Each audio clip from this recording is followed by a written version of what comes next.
Before we get started, I want to thank everyone who has subscribed to the channel, liked our videos, or purchased our merchandise.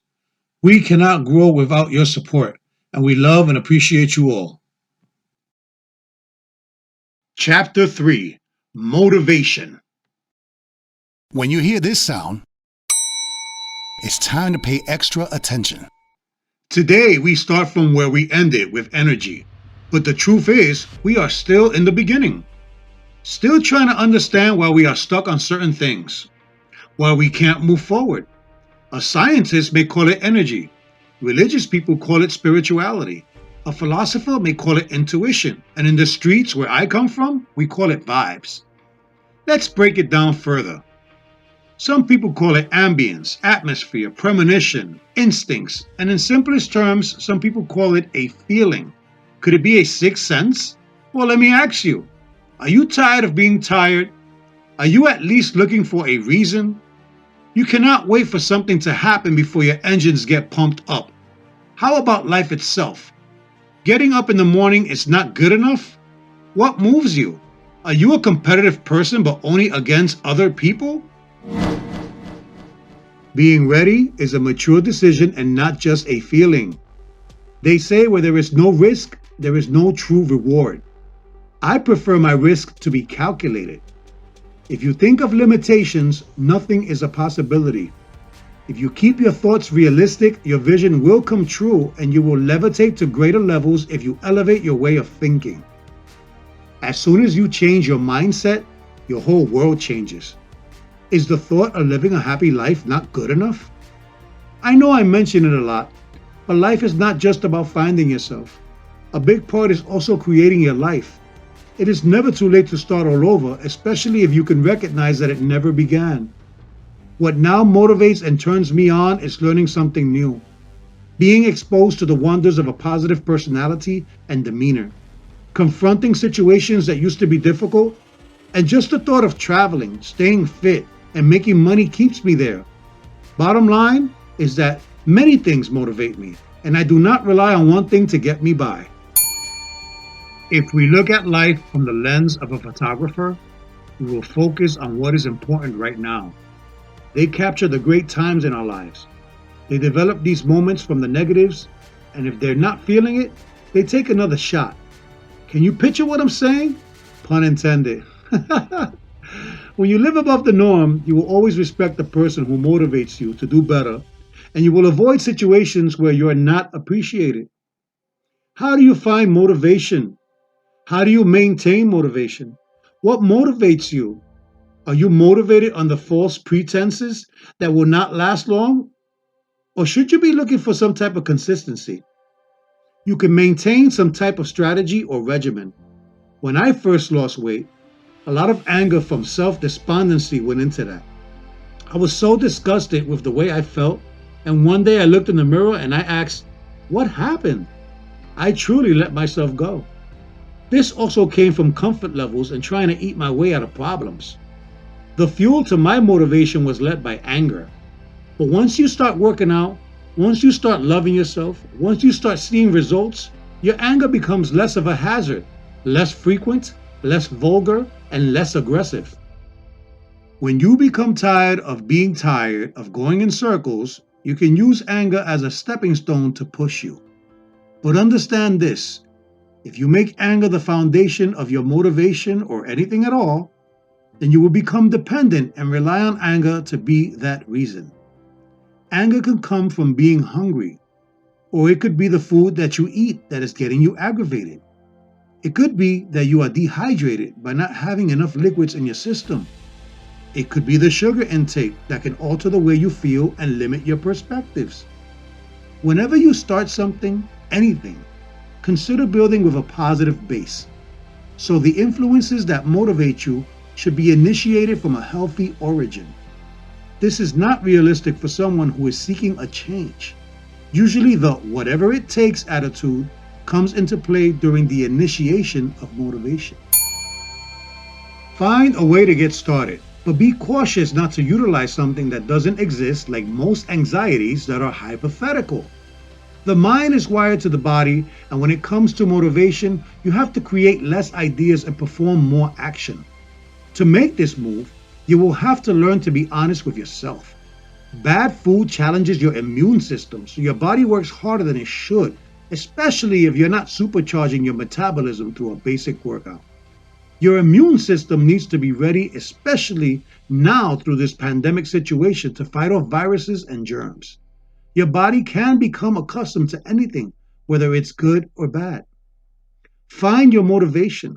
Be clear about the lens of yourself. You have so much to gain by making a change in your life. You will motivate others if you take the lead in your own life. The benefits include becoming a better person. Life is more pleasant, choices are better processed, and less mood swings. Get on your feet. Acknowledge that you want to live a long life. Be an example for your kids.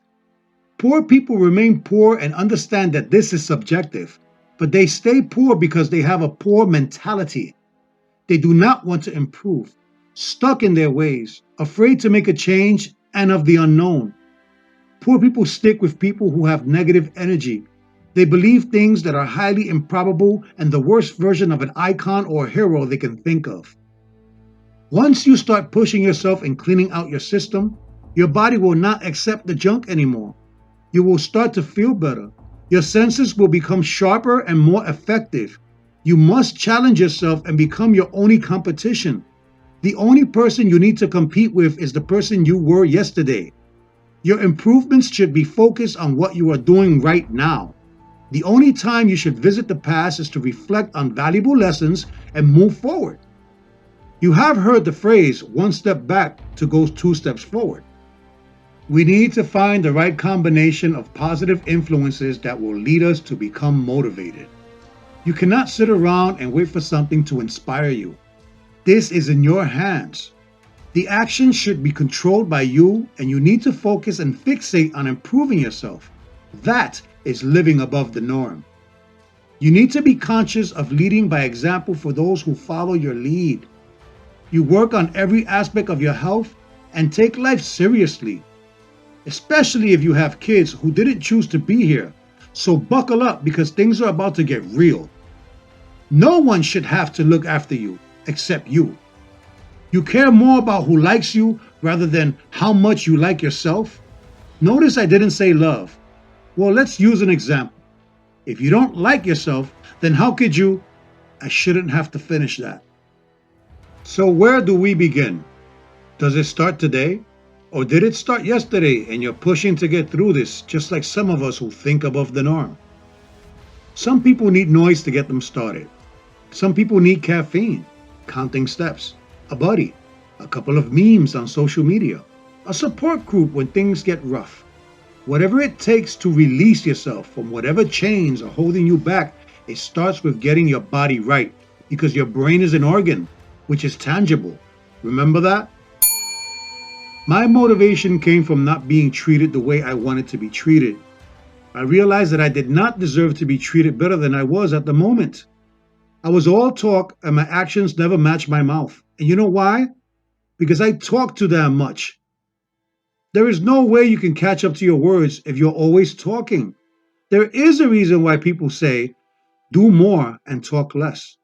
We must be careful who we share our positive wishes to. Don't forget about energy. When you give yourself a chance to see this, you're thinking above the norm. I was always angry and never satisfied because I wasn't happy or satisfied with myself. I took it out on anything and everyone who was in my visual radar or the next person that called me on the phone. I never knew how to flush the toilet. I never knew how to inspire myself. I always needed someone to cling onto, and it made them miserable and in turn, maybe even more miserable. So what does this teach us? To stop worrying about the people who are not happy for you. They are probably not happy about themselves either. I made every excuse in the book to procrastinate. I blamed someone else for my shortcomings. I lied. I cheated good people out of the best person that I could be. And it was that day, I will never forget, when I looked in the mirror and I said, that's it. I was tired of being tired. I was tired of hearing my own voice. I was tired of not trusting myself because I knew I wasn't doing the right things to be trusted. I realized that I would give a lot of advice, but it didn't make me feel good because I wasn't living the part or the life to lead by example. I was tired of talking shit. It made me feel empty inside. So I got even more angry. There comes a time in our lives when we have to make a decision to be committed to our growth or deal directly with our own BS. So I stopped smoking cigarettes because I was wheezing. I had sleep apnea, and I would selfishly snore like a grizzly bear. I woke up choking on my own saliva while gasping for air. I was morbidly obese. I knew I had to stop smoking if I ever wanted to work out. After 3 months of not smoking, now it was the time to lose weight. And did I? 3.5 months went by and I went from weighing 345 pounds to 208. I lost a whole 137-pound human being. I started to see things clearer, able to focus on school. I realized how much of an asshole I really was. And I didn't even like myself. So I transitioned into a new person. You get better at reading people. You see everybody's BS before it begins, including your own. You become more active and appreciate health, which can extend your time and eventually help you maintain fruitful relationships. Sound familiar? It's time to clean house. Let's detox and separate ourselves from what is holding us back. Why do you think it feels so good after you clean your home? Because that is where your aura lives. Get rid of those old clothes and the broken stuff that you're never going to use or fix. Clean your entire life. Wipe everything out and start all over. The only things you bring with you on this trip from the past are the better parts of you so we can put the pieces back together.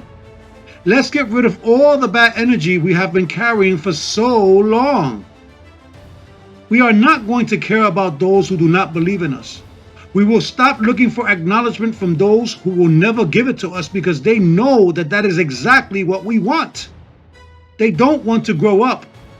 They complain about everything, but they are not ready or willing to change. We don't need it anymore. No matter how strong your circle is, you still have to be the strongest one in your own corner. That is living above the norm. Now repeat after me. Enough is enough. It starts today. If you don't value me, I do. If you don't want me, I do. If they don't believe in me, guess what? I do. And that should be enough for you as it was for me. You just started a positive train of thought, and now you just accepted yourself in a relationship that went straight to the wedding. And why? Because you do. Because I do. And now we do together. Before I let you go to practice what was shared here, I do want to mention those who left some feedback on the comment section to the last chapter challenge. And I want to thank you for the courage and interest in our topics. In this episode, I want to challenge all of you to share something that you think cannot motivate you. We will work with you so you can see it from a different perspective and never run away from adversity.